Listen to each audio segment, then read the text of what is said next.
சங்கீதம் 64.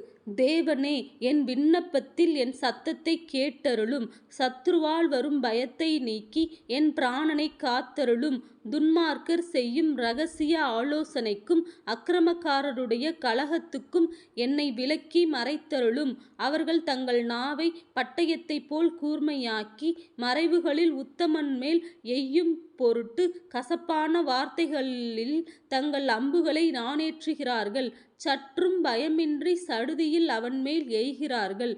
அவர்கள் பொல்லாத காரியத்தில் தங்களை உறுதிப்படுத்திக் கொண்டு மறைவான கண்ணிகளை வைக்க ஆலோசனை பண்ணி அவைகளைக் காண்பவன் யார் என்கிறார்கள். அவர்கள் நியாயக்கேடுகளை ஆராய்ந்து தேடி தந்திரமான யோசனை நிறைவேறும்படி பிரயத்தனம் பண்ணுகிறார்கள். அவர்களில் ஒவ்வொருவனுடைய உட்கருத்தும் இருதயமும் ஆழமாயிருக்கிறது. ஆனாலும் தேவன் அவர்கள் மேல் அம்புகளை எய்வார்.